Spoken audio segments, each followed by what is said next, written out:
ఓవైపు మంత్రి అయ్యాననే ఆనందం, మరోవైపు గుండె లోతుల్లో అంతుబట్టని విషాదం.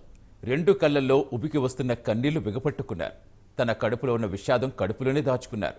మనసులో ఎంత బాధ ఉన్నా పైకి మాత్రం నవ్వుతూ కనిపించారు. తాను మంత్రిగా ప్రమాణ స్వీకారం చేస్తే మధుర క్షణాలు చూసేందుకు కన్న తల్లి అర్ధాంగిలేరనే చేదు నిజాన్ని దిగమింగుకున్నారు. ఆయన మరెవరో కాదు, అందరికీ ఆదర్శప్రాయంగా నిలుస్తున్న నిడదవోలు ఎమ్మెల్యేగా ఘన విజయం సాధించి మంత్రిగా ప్రమాణ స్వీకారం చేసిన కందుల దుర్గేష్.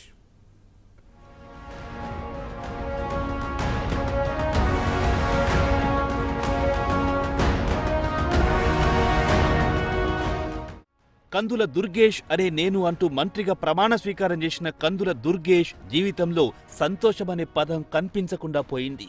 కన్న కొడుకు మంత్రిగా ప్రమాణం చేస్తుండడాన్ని కళ్ళారా చూద్దామంటే ఆ కన్న తల్లి ఈ లోకంలో లేదు. తన భర్త ఏపీ మంత్రిగా ప్రమాణం చేస్తుంటే తనివి తీరా చూద్దామనుకున్న భార్య కూడా లేదు. తాను మంత్రిగా ప్రమాణ స్వీకారం చేసే విజయోత్సవాన్ని కళ్ళారా చూసేందుకు కన్నతల్లి భార్య ఈ లోకంలో లేరన్న చేదు నిజాన్ని దిగమింగుకొని వేదిక వద్ద కనిపించారు. పైకి సంతోషంగా గంభీరంగా కనిపించిన లోపల మాత్రం కందుల దుర్గేష్ ఎంతో మదనపడ్డారు.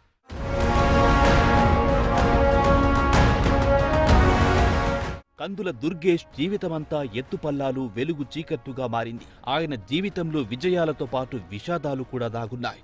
ఏపీలో సార్వత్రిక ఎన్నికలు దగ్గర పడుతున్న సమయంలో ఆయన భార్య ఉషారాణి మృత్యుతో పోరాడుతూ జనవరి 14వ తేదీన చనిపోయారు. ఈ విషాదం నుండి తేరుకోకముందే ఎన్నికల నోటిఫికేషన్ రావడం, రాజమండ్రి రూరల్ లేదా నిడదవోలు నుండి పోటీ చేసేందుకు సిద్ధంగా ఉండాలని జనసేన పార్టీ అధిష్టానం ఆదేశించడంతో పుట్టేడు దుఃఖంలో ఉన్నా సరే అధిష్టాన నిర్ణయమే శిరోధార్యంగా భావించి నిడదవోలులో పోటీకి కందుల దుర్గేష్ సిద్ధమయ్యారు. నిడదవోలు అభ్యర్థిగా కూటమి నాయకులు ప్రకటించడం, ఆ తర్వాత నామినేషన్ వేయడం, ప్రచారంలో పాల్గొనడం అన్ని చకచక జరిగిపోతున్నాయి. సరిగ్గా ఇదే సమయంలో తన తల్లి మేడ పద్మావతి చనిపోయారు. నియోజకవర్గంలో ఎన్నికల ప్రచారాలు హోరాహోరీగా సాగుతున్న సమయంలో కన్నతల్లి మరణ వార్త విన్న దుర్గేష్ క్షణం కూడా ఆగకుండా తల్లి అంతిమ కార్యక్రమాల్లో పాల్గొని 2 రోజుల విరామం తర్వాత తిరిగి ఎన్నికల ప్రచారంలో పాల్గొన్నారు.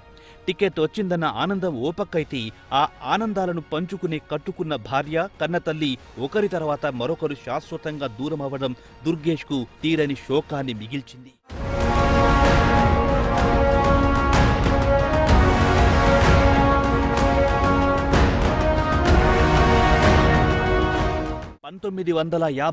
సెప్టెంబర్ 17న మేడ పద్మావతి వెంకట బూజిరత్నం దంపతులకు జన్మించిన కందుల దుర్గేష్ ఆంధ్ర యూనివర్సిటీలో ఎంఏ ఎకనామిక్స్ లో పట్టభద్రుడు. ఆ తర్వాత ఉషారాణితో వివాహం జరిగింది. కందుల దుర్గేష్ దంపతులకు కుమారుడు డాక్టర్ కృష్ణతేజ, కుమార్తె శ్రీరంగప్రియ ఉన్నారు. దుర్గేష్ స్వచ్ఛంద సేవా కార్యక్రమాలు నిర్వహిస్తూ కాంగ్రెస్ నాయకుల దృష్టిలో పడ్డారు. కందుల దుర్గేష్ కాంగ్రెస్ పార్టీ ద్వారా రాజకీయాల్లోకొచ్చి పార్టీలో వివిధ హోదాల్లో పనిచేసి వైఎస్ రాజశేఖర రెడ్డి హయాంలో ఉమ్మడి ఆంధ్రప్రదేశ్ శాసన మండలి సభ్యుడిగా పనిచేశారు.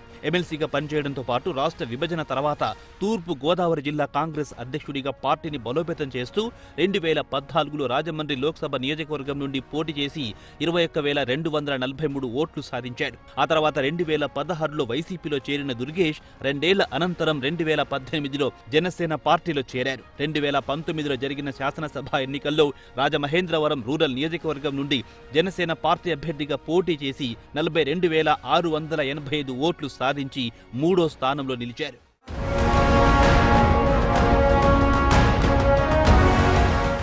కొద్ది రోజుల క్రితం ఏపీలో జరిగిన ఎన్నికల్లో ఉమ్మడి తూర్పు గోదావరి జిల్లా జనసేన అధ్యక్షుడిగా ఉన్న కందుల దుర్గేష్ తెలుగుదేశంతో పొత్తులో భాగంగా నిడదవోలు నుంచి జనసేన పార్టీ నుండి జనసేన టీడీపీ ఉమ్మడి అభ్యర్థిగా బరిలో దిగి ఘన విజయం సాధించారు. మొదటి నుంచి కందుల దుర్గేష్ పై జనసేన పార్టీ అధినేత పవన్ కళ్యాణ్ కు ప్రత్యేకమైన అభిమానం ఉండడంతో ఆయనకు మంత్రి పదవి కూడా వరించింది. తన రాజకీయ జీవితంలో మంత్రిగా అత్యున్నత స్థాయికి చేరుకున్న సందర్భాన్ని కళ్లారా చూసేందుకు కన్నతల్లి అర్ధాంగి లేకపోవడం బాధాకరం.